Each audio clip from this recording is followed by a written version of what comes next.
Oi, pessoal! Então, na aula de hoje, a gente vai falar um pouco sobre alguns músculos relacionados, né, que são alvos da ação da toxina botulínica na área de estética e quais músculos a gente também não pode fazer a aplicação porque pode acabar causando efeitos indesejados, tá? Então, principalmente quando a gente vai falar de aplicação de toxina botulínica, a gente vai falar de formação de rugas na região do terço superior. Então, os músculos dessa região, eles são geralmente os músculos alvo de ação da toxina botulínica, tá? Então, a gente vai ter, por exemplo, aqui, ó, o músculo frontal, tá? Occipito frontal, que vai fazer a formação daquelas rugas horizontais na testa. Então, a gente vai ter a aplicação de toxina botulínica nesse músculo e dependendo do padrão de contração, a gente vai fazer a aplicação ao longo de todo o músculo ou nas regiões mais laterais ou na região mais central, tá? Aí tem que ter bastante cuidado aqui na hora de aplicação com relação à região da linha pupilar, tá? Porque a gente tem aqui o forame supraorbital, então tem que ter esse cuidado. E também uma distância segura da região das sobrancelhas. Mas os pontos de aplicação a gente fala em outra aula. Outro músculo que vai ser alvo, então, da toxina botulínica é a região da glabela. Então, a região onde vai ter a formação das rugas do bravo.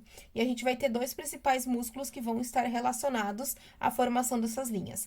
O prócero, que a gente pode ver aqui, e abaixo, né, dessa região que ele tá tapado, a gente tem os corrugadores do supercílio que vão ajudar, né, vão se contrair nessa direção mais central e formar essas linhas da região do bravo, tá? Então, a gente pode fazer aplicação nesses músculos também. Na região aqui ao redor dos olhos, a gente tem o orbicular do olho, tá? Então, como é um músculo circular, ele tem a sua contração concêntrica, em direção ao centro. E aí, a gente pode fazer aplicação, geralmente, nessa região aqui, mais externa do músculo, ok? Cuidando para não pegar a região palpebral, porque a gente não quer bloquear a ação desse músculo, senão a gente vai acabar tendo pitose da pálpebra, ok? Outro cuidado que tem que ter nessa região, principalmente aqui em aplicações mais inferiores, tá? Nós temos logo aqui, ó, os músculos zigomáticos maior e menor. Então, a gente tem que cuidar para fazer uma aplicação segura e não haver a migração da toxina para essa região. Se a gente tem migração da toxina nessa região, a gente acaba tendo um bloqueio desses músculos, só que esses músculos, eles se contraem nessa direção, fazendo a elevação do lábio superior e também aumentando o sorriso. Então, se a gente fizer a aplicação nesses músculos, a gente pode ter um certo problema. Então, músculos dessa região do terço médio, eles devem ser, de uma forma geral, evitados de fazer uma aplicação intramuscular de toxina botulínica, tá? A gente sabe que a gente pode fazer, em alguns casos, nessa região, um mesobotox, que é uma aplicação na região da derme, que é uma aplicação mais superficial, mas a gente tá falando aqui realmente da aplicação intramuscular da toxina botulínica.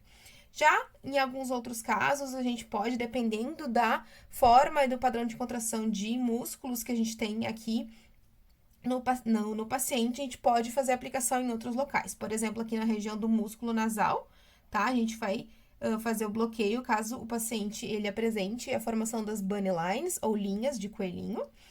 Esse músculo que a gente tem aqui, ó, é o músculo levantador do lábio superior, tá?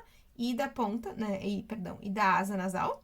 A gente pode, sim, fazer uma aplicação aqui, principalmente aqui nessa região, porque ele vai ser bloqueado, né, nesses pontos aqui, quando a gente tiver um paciente que tenha indicação de sorriso gengival, tá? E aí, a gente pode, sim, fazer essa aplicação, ok?